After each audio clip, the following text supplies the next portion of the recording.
Wagwan, my brethren, welcome to another episode of Season 2 of the Prodicast, powered by Prodisphere. I'm your host, back again, Luka Costa.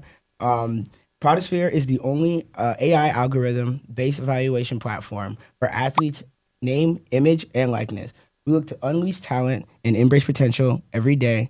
And if you have not heard already, make sure you guys are downloading our MVP app on the Apple and Google Play Store. Also, we have our monthly newsletter available. Go ahead and sign up for that on our website at prodisphere.com. And make sure you guys are staying up to date on all things Prodisphere. Don't forget to follow our socials in the description. And thank you guys for tuning in to another episode of the Prodicast. It's been a pleasure hosting this. And today I am here joined by one of my guests, Canadian national champion, CMU track alum, and current UCF athlete and YouTuber. Yeah, absolutely. I know it's pretty crazy. Go ahead, take it away. Tell us about yourself. Thank you so much. Thank you for having me. Super excited to be here. Yes, I'm Hayley Manners. Thank you for throwing out some of those accomplishments of mine. But yes, I'm a current track and field athlete here at UCF. Sixth year, I'm a long jumper and just coming off injury, trying to get back in the game. And so I've done pretty much everything in the NIL space that you can think of at this point, and really just trying to keep capitalizing and building on my personal brand. Yeah, absolutely. Thank you so much for being here, Hayley. Thank you for coming on. Really excited to have you here. We're actually going to talk about, some of that stuff you said you've done in the NIL space. But before we get into that, new season, new questions, just a little bit of icebreaker stuff, just kind of get to know you, figure you out. Nothing too crazy. So first of all, where's home and what's your favorite thing about it? Ooh, okay. So I'm from Toronto in Canada. Okay. So very stereotypical of me. I am a Drake fan. It only made sense. It only made sense. OVO, I'm a big fan of Drake, and honestly a lot of Canadian artists. I really like The Weeknd. They've got a lot of good ones. Justin Bieber too. Yep. So I would say, though, my favorite thing about home is just the diversity of the city. Like, there's just so many different types of people and so much to do all the time. Like, people are sleeping on Toronto summers. Like, you gotta go and visit in the summer. Okay. Hey, that's what Drake said. Summer 16, when he comes back to the city, it's a party. That's what I'm saying. You know what I mean? That's facts. Yeah, no, Canada looks beautiful, though. I'm not gonna lie. Especially, like, the big thing being, like, Niagara Falls is, like, kind of what everybody talks about. I'm assuming. Have you been there before? Many times, yeah. Honestly, I will say it is prettier on the Canadian side. That's not a rumor. But Canada has many different layers. Like, we've got mountains, we've got, the ocean, we've got everything. Yeah. It's crazy. No, that's awesome. No, literally, the closest I've been to Canada is around the world from Canada at Epcot, but hopefully one day we can make a trip over there. So what do you do currently? Right now, I'm in my last semester at UCF here in the DeVos Sports Business Program.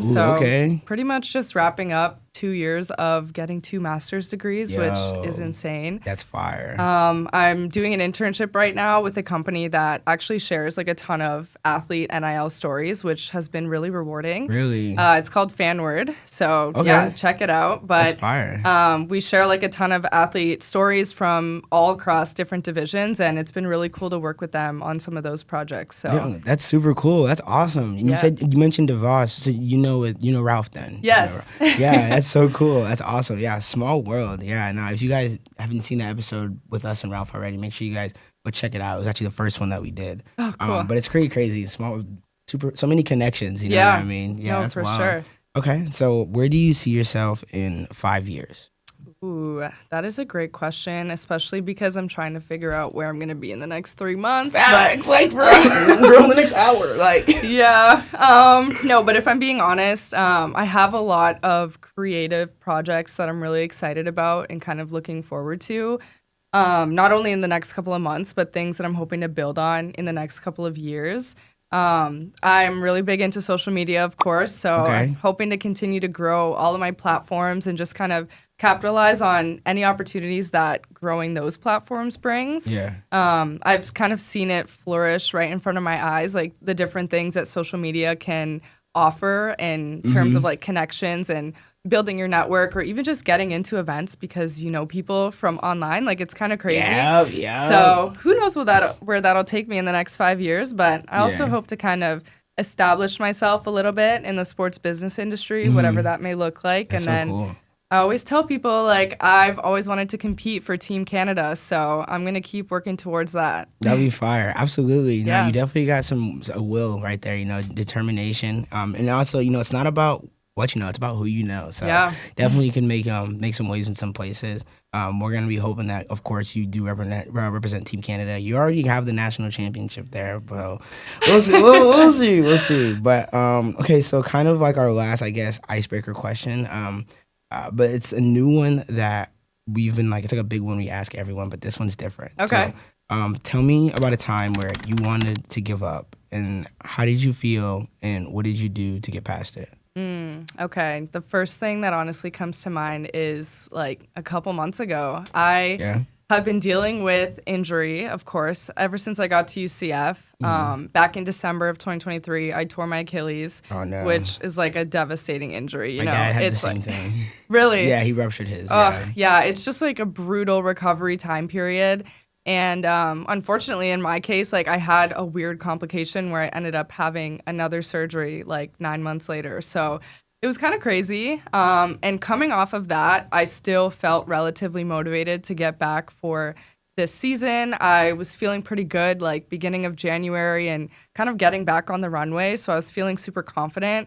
And then all of a sudden, out of nowhere, I was having some weird foot pain again, was back in the boot. And, you know, indoor season had already started. This was probably like early February at this point.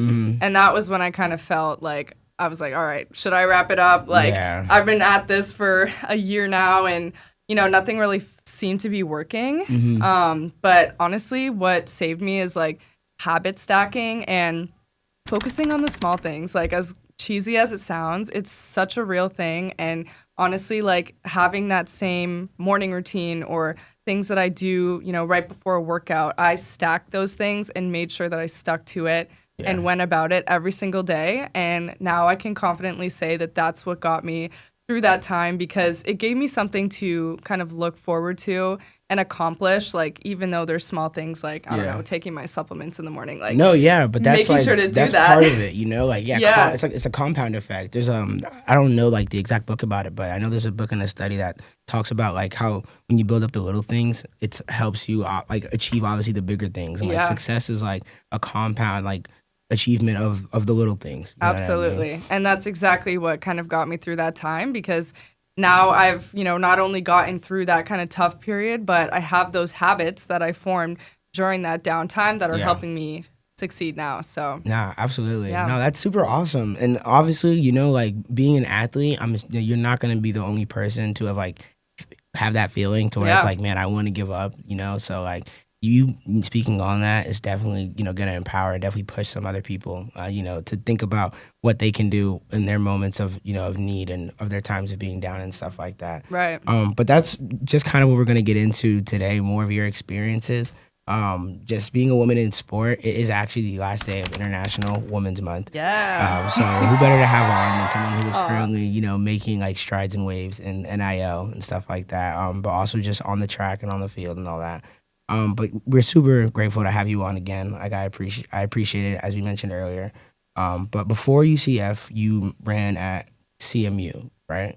So when did you first start competing, like in track? Oh, okay. So actually, before college, I was a gymnast, which I tell a lot of people. I was a competitive gymnast for about 6 or 7 years.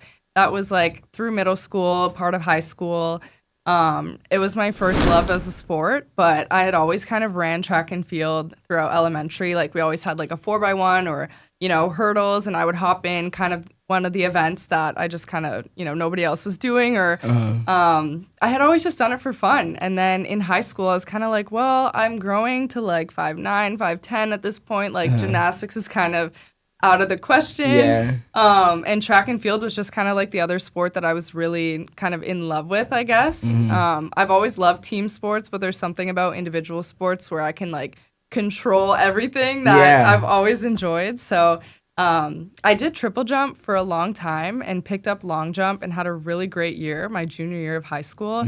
And that is really what started kind of like the conversations with college coaches, and ended up at Central Michigan and had an amazing 4 years there before heading out here. Dang, that's really crazy. That's so cool. So, like, when did you realize you had a chance to do it at a high level? I know you mentioned you Yeah. said your junior year. So is that like really like when it all sparked? You were like, you know what, I can actually like I'm actually kind of good at this. You're like, wait a minute. Yeah, no, for real. It was that year. And what would be the equivalent of like a state meet?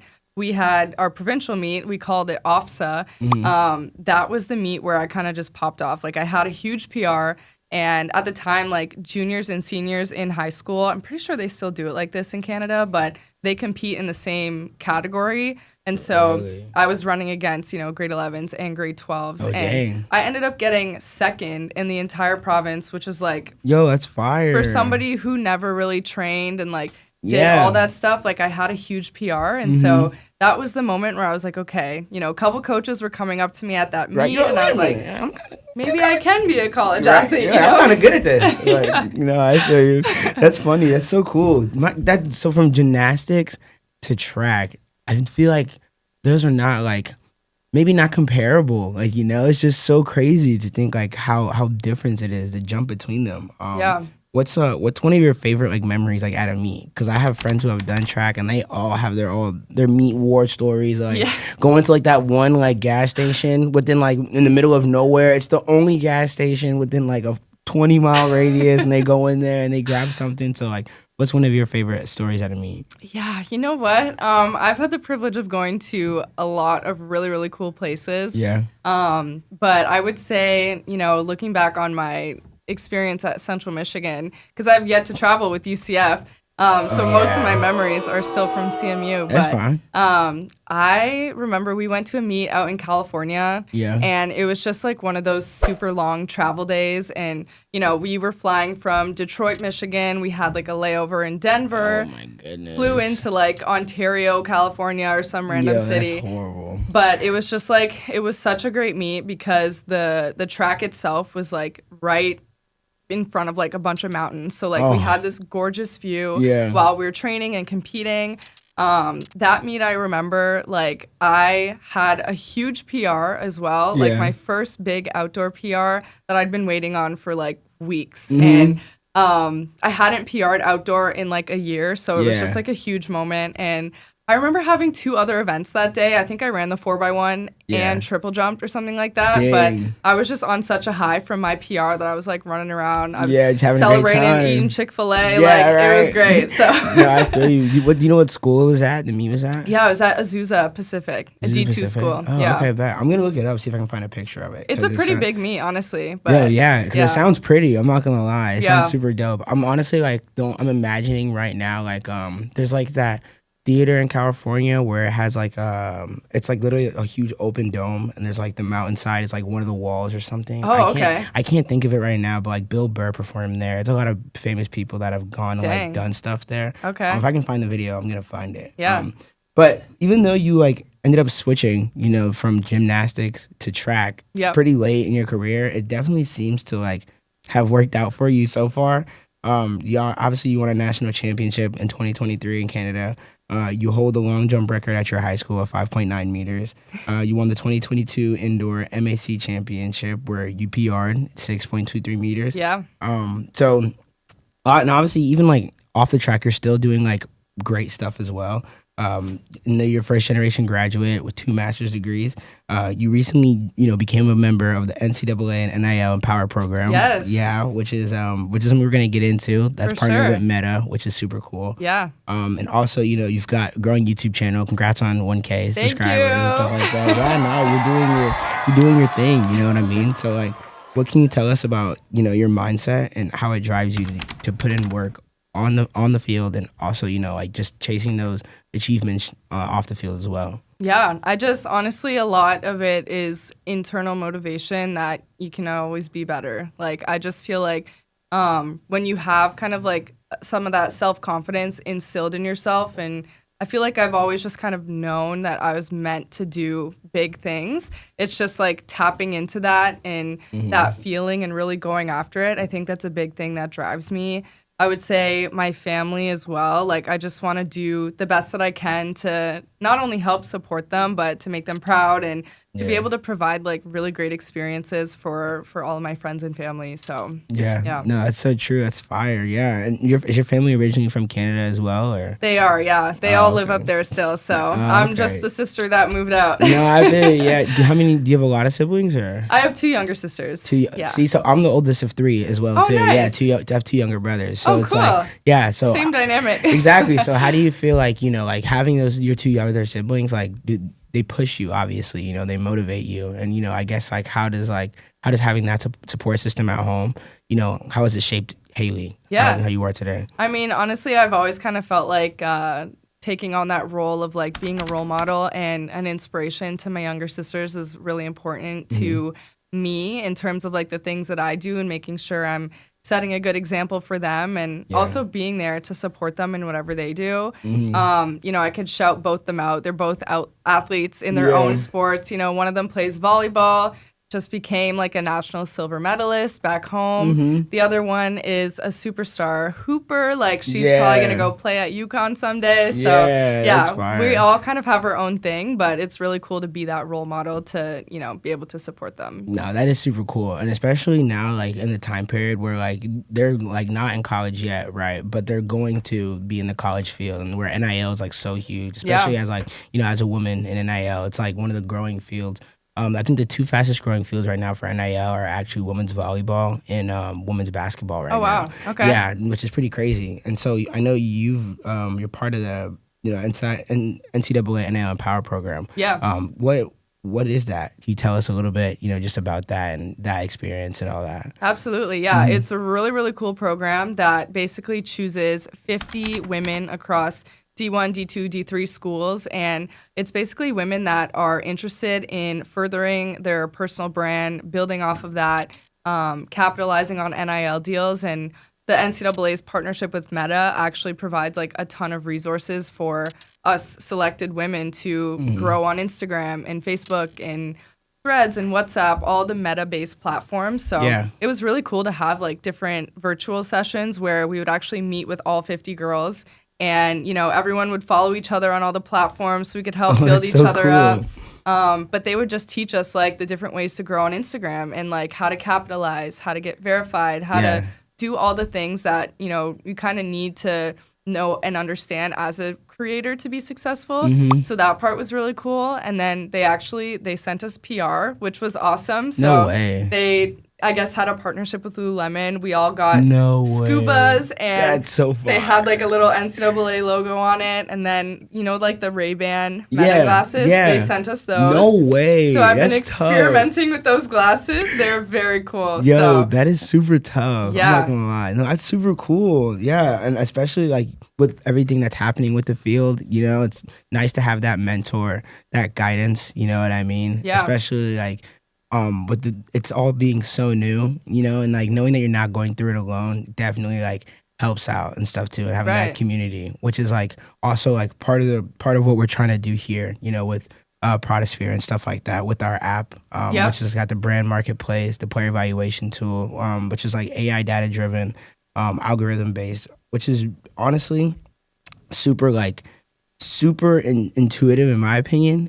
And some other people have also who we've started partnering with Rollins, and we're working on getting some of them onboarded as well. Nice. And they've like also liked it, so it's really cool because there's just so much going on. You know what I mean? It's hard to keep up with sometimes. Yeah, no, right? Absolutely. And as a student athlete, I guess, how do you like work on managing that? What are some tips for you, I guess, to balance both? Everything that's going on in your outside NIL life, but also your on the field life. Yeah, you know what? This is a question I get asked a lot because I like talk about all the things that I'm doing, and then everyone's like, okay, well, how do you sleep? Like, when are you doing this? When are you doing that? Yeah. And honestly, like, something I've learned is that you don't have to say yes to everything. That's such a big one. A huge thing. I fell victim to that for a while, and then I was just like so burnt out. People I was pleasing. like, okay, gotta like choose what's best for me. But also just kind of going after those things that really drive you, like the things that you're passionate about. Like for me, it's like coming into these spaces and being able to talk about my experiences, learning about others, and kind of creating that shared community. But also just like I said, going after the things that kind of make you happy and using that as your directing force, I guess I would say. Yeah. And, everything else will kind of fall into place. If you're going after the stuff that you love, like, you'll make time for that. And that's kind of how I manage it. So no, and that's so true. People always make time for, what they will. Exactly. Like, if they wanted to, they would. It's like that's a good quote. Right. I'm not gonna lie. But yeah, now speaking of quotes, actually, so there's a Stoic philosopher, Seneca. You talked about adversity earlier and how you've been through your injuries and stuff. Right. And one of his most famous quotes is no man is more unhappy than he who never faces adversity. Mm-hmm. And obviously, I imagine that you can definitely relate to that. Like you said, batting the Achilles injury for the last year. Yeah. Do you know, like, can you take us back, to that moment? I know it may be like kind of like rough to talk about, but like take us back to the moment. Like, how are you feeling? Like, what were you thinking? Kind of like play back how it happened. Yeah. Honestly, so it happened at the inter squad meet. Every year we have kind of like an inter squad with UCF before Christmas time so that we can see where everybody's at. It happened at that meet in 2023 in my first semester when I got here.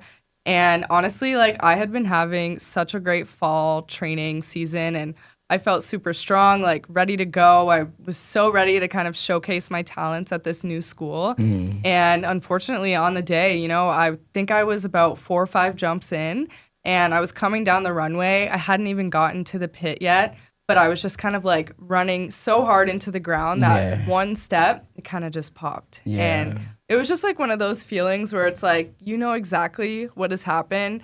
Like, everyone heard the pop. Yeah. Like, I kind of just like fell to the ground slowly and was like, all right, so my season's over. I'm thinking in my head, like, I don't even know like what to do now. Like, I kind of just wanted to get out of there. I was like, look, let me just figure it out. Yeah. But it was a tough moment to kind of have it sink in that I wouldn't be able to compete for the upcoming year. But at the same time, like, in a super weird way, I almost felt like something drastic was going to happen to me. And I don't even say that to like have it sound weird or anything, but I just felt like I was ready for some kind of shift in my life. Yeah. And, whatever it was going to take to kind of facilitate that, happen, I guess it was this injury. And you know what? Ever since then, I felt like I've grown so much as a person and I've done so many amazing things that would literally have never happened if I hadn't gotten injured. So it's so true. Yeah. No, exactly. And that it's like it's so crazy how like life has a way of going about it, stuff like that. You just never know, like something bad or anything could happen to you and that will kind of spark something and kind of change and make you realize like, okay, like make you see life for what it is. Yeah. What was some advice you got at that time to help you like get through it? Like, who was someone that was kind of just there with you the whole time, like lifting you up? Yeah, I mean, because your family is back home. Yeah. Honestly, my parents, even though they are all the way up in Toronto, like they have played such a huge role in kind of keeping me grounded. And, I feel like I have like the balance of like my mom, who's this like super positive, like amazing woman who's always like gassing me up. And Shout out mom for real. Shout out mom. And then of course my dad is also my biggest supporter, but more of like the realistic, like level-headed kind of like, this is the reality of it. So I kind of have that amazing balance between the two of them. Yeah. All the friends that I made here in support system with my teammates, my coaches, my athletic trainer, the people in the DeVos program, like they were such huge parts of my journey that they don't even understand how much they impacted me, because once I had my, kind of season and athletic journey kind of taken away for that period of time, I got to fully dive into the DeVos program and focus all my attention towards that. And I made just like such great bonds with those people. So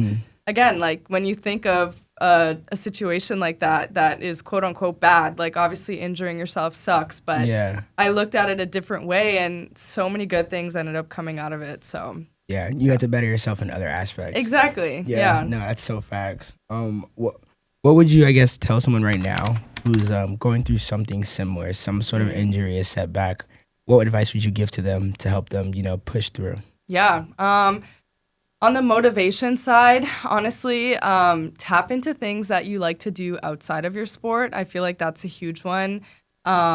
It's something that all athletes go through eventually. Like, once you have to hang up the spikes or the cleats or whatever it is, like you're going to have to do life outside of your sport eventually. So you might as well, like now that if you're injured, unfortunately, this is the time to kind of explore those hobbies and like things that you may have never gotten to try because you haven't had time because of your sport. It's and so true. You know what? Like, this is the perfect time to explore who you are outside of that, because one day, like, that is what you're going to have to do all the time when you're no longer yourself. an athlete. Yeah. So I would say, you know, obviously stick to your rehab. If it's a goal of yours to get back to your sport, like, stay on top of it, build and stack those habits, but also, like, don't be afraid to try new things and kind of put yourself out there, because there's so much more to life than your sport. And, you know, I see a lot of athletes talking about it these days, but your sport really is what you do.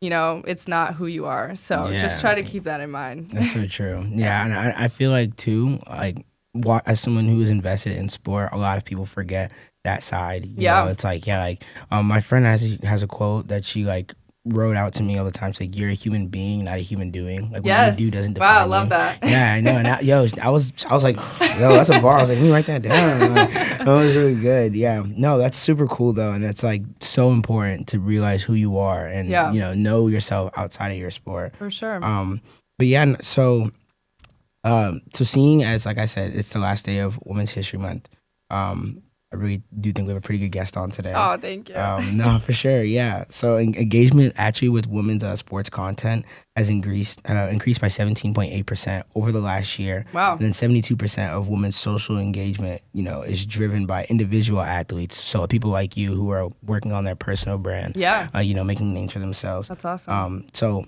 how do you hope to have an impact, you know, being a part of something like this, you know, with everything that you're doing with your YouTube channel, obviously with, you know, the NCAA NIL partnership with Meta, you know, how do you hope to attribute to this? Yeah, I mean, I think the biggest thing when it comes to inspiring others, like, that's always been something that I feel like I was put on this earth to do, is to just kind of be that role model, big sister in a way to all the other young women and girls out there who aspire to do something in athletics or in sport.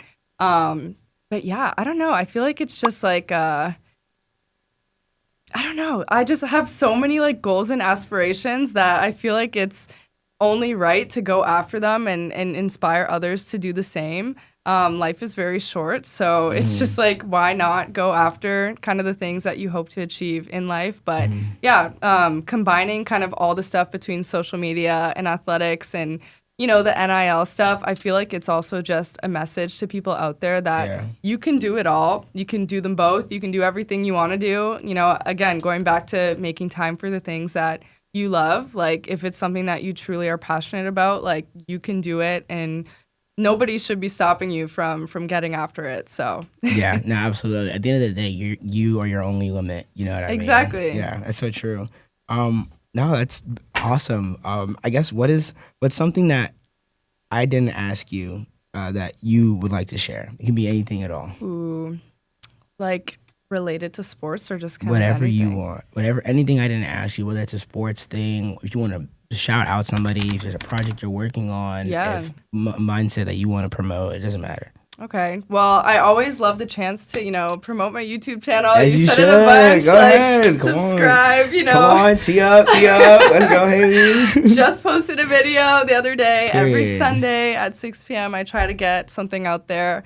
But no, seriously, like, if I could just offer any advice to anyone out there, like, just go after your goals. Like, there is nothing better than kind of realizing that you have that dream and you're taking little steps toward it. Like, enjoy that journey and trust in yourself that it's going to work out for you. I think that maybe a lot of people post-COVID kind of have like this, like, I want to say like kind of anxious, like shelled in nature, but it's like, no, get out there, be big, be bold, like go after what you want to do in life. Cause there's really like the alternative is just you kind of stay where you're at. Right. So you might as well go after it, fail, but learn things along the way. And who knows, like maybe you'll actually reach your potential. So yeah, I would say like just my 2 cents piece of advice, just get out there and get after it. Yeah, absolutely. I think those are great pieces of advice. Thank you so much, Hayley. I appreciate you for being on again today, for all the kind words and stuff like that.